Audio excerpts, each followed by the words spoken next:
J'ai, moi, connu personnellement Solidarité Paysan en 2005, lors de difficultés sur mon exploitation, et difficultés financières d'abord.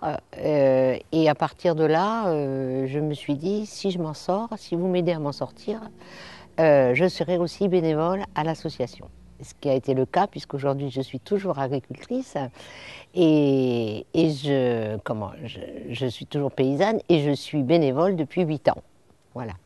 C'est une association basée, d'abord nationale, qui est basée à Bagnolet, qui a été créée il y a une trentaine d'années maintenant par la Confédération paysanne, qui est un syndicat agricole, et qui avait des paysans en difficulté autour d'eux et qui, vu le nombre qui s'agrandissait un petit peu chaque année, ont décidé donc de créer Solidarité Paysan.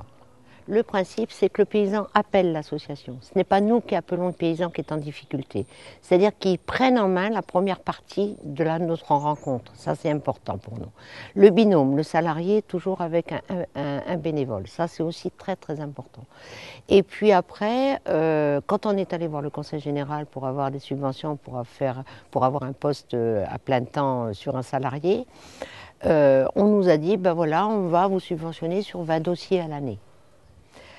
C'était dans les années 2005 à peu près. Aujourd'hui, en 2014, on est sur 80 dossiers à l'année.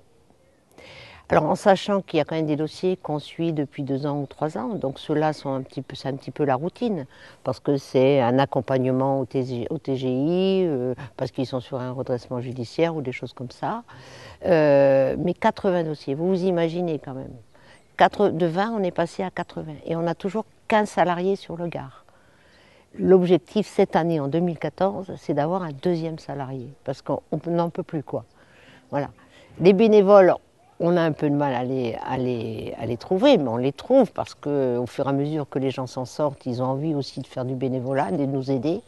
Mais par contre, au niveau du financement salarié, c'est très difficile. Donc Solidarité Paysan, il y aura un stage. On ne peut pas s'imaginer. On ne peut pas s'imaginer qu'aujourd'hui, les personnes qu'on va voir, et malheureusement elles ne sont pas toutes à nous appeler, hein, parce qu'il y en a un petit pourcentage qui appelle l'association. C'est vraiment des cas désespérants. On est sur 800 suicides par an aujourd'hui quand même. C'est vraiment la profession où on se suicide le plus, et c'est compréhensible.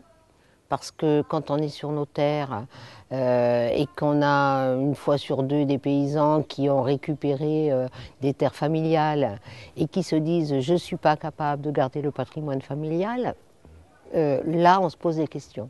Sauf que ce n'est pas la faute du paysan, parce que le paysan il travaille comme son père travaillait ou comme son grand-père travaillait, il sait travailler, il sait produire, sauf qu'au bout on ne lui achète pas au prix juste.